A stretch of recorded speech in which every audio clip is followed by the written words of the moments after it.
first question. Hey, who thinks I bought this because I went to see Barbie? No, sorry. I did actually buy it before. So now that we've got that out of the way, I thought we would do something a bit different. So I want you to kind of put your hands like this, okay? Because I thought we could make this a bit more subtle. Right, who has, like by just raising one little finger so no one around you can see, who has got hiring managers that don't come back on CVs when they say they will? Okay, and what about they don't turn up for interviews? Oh, there's a few fingers up for that. We should do that finger, right? You're not going to invite me back next year, are you? So I shouldn't do that, should I? I've already fallen off a stage once. Some of you might have seen that. What else can I ask you? What about they don't turn up for your intakes? So when you want to talk to them about a job, who has that problem? Yeah? Who give you more than 30 minutes for a job brief? How many get that? Okay, so most of you get less than 30 minutes for a job brief? Have you stopped voting?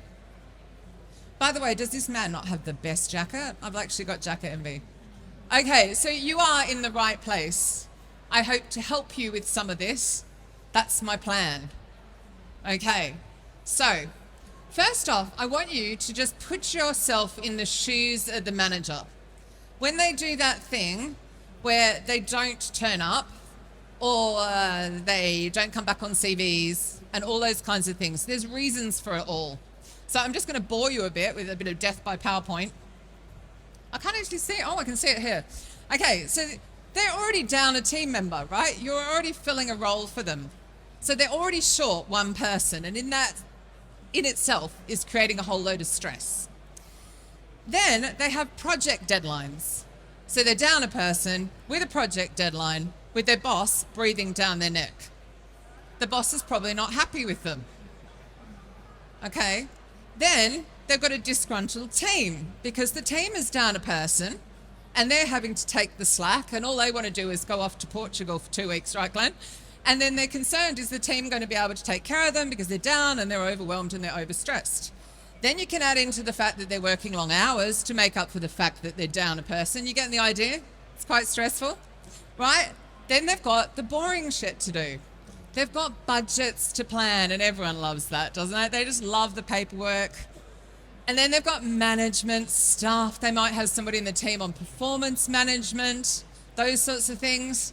And then they've got like to talk to people about bonuses. They've probably got their own promotion on the line if you don't fill that role. And then they've got the newbies to coach, and they hate recruitment. Okay?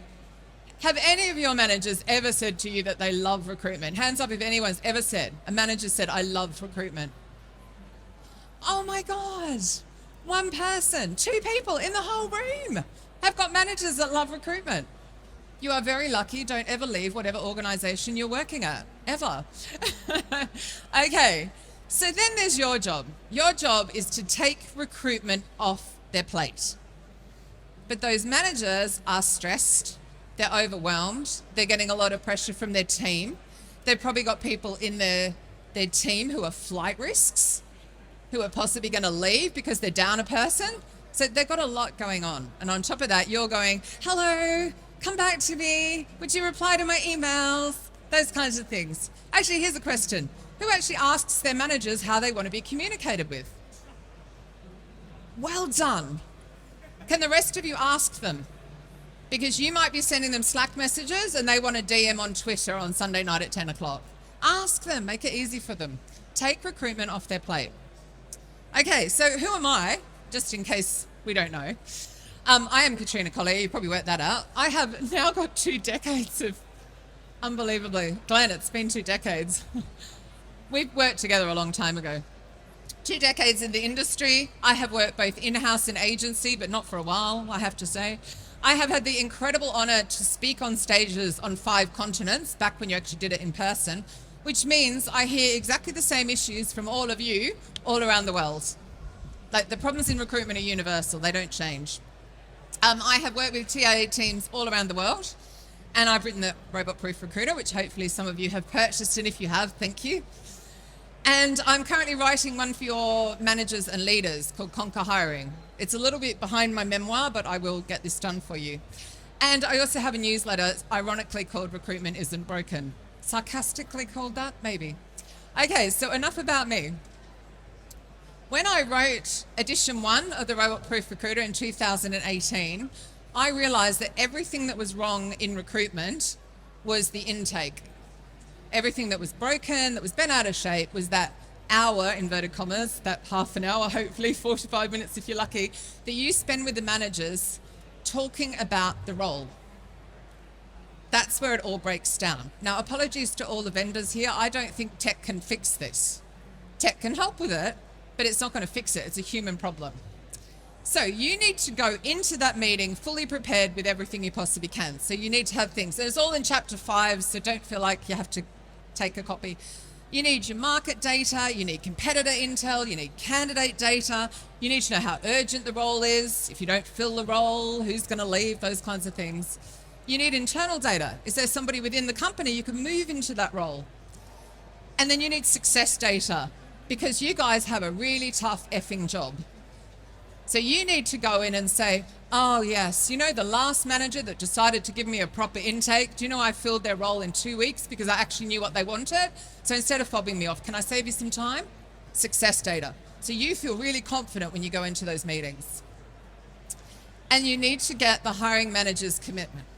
Okay, this is all mundane stuff. I don't want to go too much into it, but these are the things you need to be doing. It is chapter 5 of my book. I donated my royalties to an incredible charity called Hope for Justice, so please buy 5.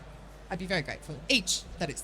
Okay, so I want to play a game with you all, if that's okay. Glenn, I forgot my question. You're going to have to give me my question. My question. No, I've remembered it. Right, can I get you to all grab your phones out? And then on your phone, can you find the voice note? You know where you record a little voice note? Even those of you in the back row who are looking like, I don't want to do this, I really want you to do this. This is going to be about 3 minutes of your time that is going to change your life. Okay. Have we got our phones out? Are those of you in the back corner being really naughty and ignoring me? Yes? There are headsets if you can't hear the Australian twang from the, yeah? Okay. Then I want you to pair. I want you to go into pairs. Okay, so find a pair. Angela and Raj, people pair up. Okay, you got your voice note ready. Okay, amongst you, can you just decide who's going to speak first? You don't have a pair? Do you have a pair? The gorgeous lady with the green jacket? Theo is free. Okay, are we ready? Have you picked who's going to speak first? Are some of you stubbornly ignoring me and not making eye contact? This is going to change your world. Are you ready? Right. You got your voice note. So I'm going to time you down for 1 minute. When I don't have a second hand on here anymore. Man, serves me right for getting a new watch. Right. For 1 minute, I want the person who's going to talk, and I want you to record the whole thing. I want you to say, how will you know that you have hired somebody who's a fit for the culture of your company? I just want you to talk solidly for 1 minute to the person next to you, and I want you to record it. And I want you to start now. 4, 3, 2, 1. Okay, that's a wrap. Okay, keep recording, keep recording. Okay, now the person who listened, I want you to repeat back exactly what you heard. Okay, are you ready? You're going to have a minute to repeat back exactly what you heard. Now get recording, okay? And we are 3, 2, 1, go. 5, 4, 3, 2, 1, done. You're done. Okay, you can stop recording. So, who repeated back exactly what they heard? Right? So why are you all giggling? What happened? There's one person who repeated back verbatim what they heard. Everyone else? Did you struggle to repeat it back? Do you think you missed anything when you repeated it back? There's some very confident people here. The people who heard their stuff back, did you hear absolutely everything, or was some of it missed? Mostly. Sorry? She added more. Okay, so occasionally it was added more. But in general, that exercise shows you that when we are listening to our managers, we are not hearing everything. And then we can repeat it back, and they might be like, is that what I said? That's when I think you can use technology. Some of you will have seen I've been quite vocal about MetaView. I quite like their product because it just takes the recording of the conversation for you and creates notes for you. That's cool.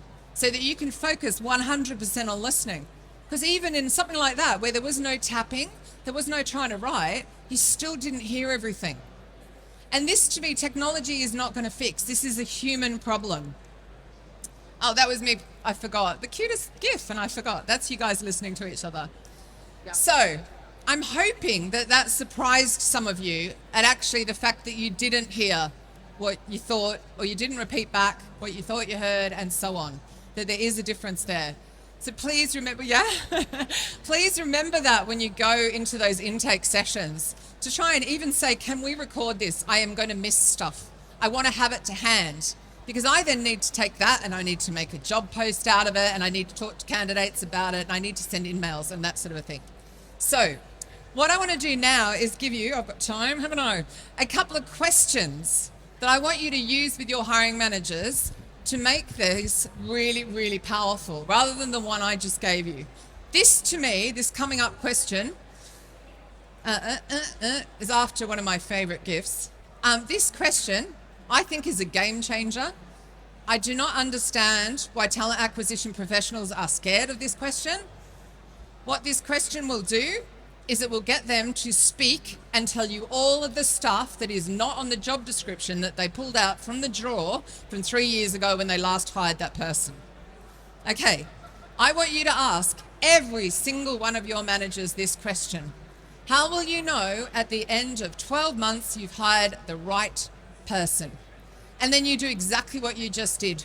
You shut up and you listen, and you let them go on and on and on. You know how you can't get like 5 minutes from them? They will take 15 to answer that question, and they are going to give you all of this stuff. Oh my gosh, please make sure they're client facing. The last one, I absolutely pissed the client off and we lost the work. Or I really need a good project person. They will give you all of the human skills, all of those soft skills that are not listed on the job description. The really crucial ones that we need. Oh, I need a really massively critical thinker. I need a problem solver, because the last person we had in this role, oh my God, they couldn't come up with a solution. So they will tell you stuff that is not on that incredibly boring job description that they sent you. Because remember, except for 2 people in this room, the managers hate recruitment. And they're pressured, and they're like, oh my God, I have to find Bob, when they actually need Emma. Okay? So ask them this question. Have you all written down that question or taken a screenshot? Do you promise me you'll ask that question? Will some of you message me and let me know what happens when you do? You're totally not going to ask that question. So the gentleman there is like, yeah, no. Yes, I mean you. Right. Okay. This is another one. So who confess that their managers don't come back to them on CVs? Right. This is your arm-twisting, thorn in the side question. You need to know what happens if we don't fill this role. It is so important. And you can follow it with, how is the team coping? Do we have any flight risks? So if I don't find someone, who else is going to leave? Then they don't come back on the CV. You're like, you told me that Joe was going to leave. Could you answer my CVs, please? We agreed you were going to come back in 48 hours because Joe's the flight risk. You get the idea? This is about pain. You want to know their pain, because you're going to take it off their plate and find out what the pain is. Does the project rely on it? What happens if we don't deliver this project? Is that going to make heads roll? Are we going to lose a client? Will we lose bonuses, promotions? What's going to happen? This to me is the really easy one. Is there a cost to the bottom line every single day this role is open? So if you know that it's £5,000 a day and they take 2 days to come back on the CV, you can go, you know, you just cost the company 10K because I asked you to come back and you didn't. You delayed it 2 days. A lot of people are really uncomfortable with that question. You are talking to managers that deal with budgets. You can ask them that question. And if they don't know, maybe then get thinking about it. And if you want them to respect you, make them think. They'll be like, wow, that TA Pro is the best one I've ever had. They made me think. And that's what you want. And then personally, is there an impact to you? Have you got a promotion relying on this? Now, I get you might be a bit more uncomfortable with this, but if you know your managers, you've got a few there that love recruitment, they'll probably happily tell you, yeah, I really need to fill this role because I'm going to get a promotion. You know, this project, if I get this project over the line, well, I'll get a promotion, I'll get a bonus. And then, again, something to poke them with. Okay? Recruitment's a very small part of what they do. You need all of the tools you can have, all of the armor, so that you can chase them with some power behind it and some confidence to go, I'm trying to take this off your plate. Okay, we want to have a person in that seat so you get your bonus. Hello, come back to me. Right. What I'd like you to do now, quickly, in 30 seconds, question, I don't know, I've done well. Just write down one takeaway you've had from this session. You're going to go to a lot of talks today, and you're going to forget the loud Australian at the front in bright pink. So just write down a takeaway of what you got from this session that you're going to go back and immediately implement. Whether it's asking a question, listening better, using your voice notes, getting some AI tech to take the notes, whatever. What's one takeaway? You're like, only one? Oh, that was so arrogant. Sorry. If it's a half a point? That is really arrogant of me, isn't it? There might be more than 1 point. Goodness me. Who brought me here?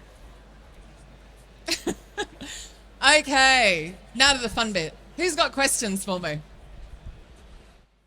Can we do a big round of applause first?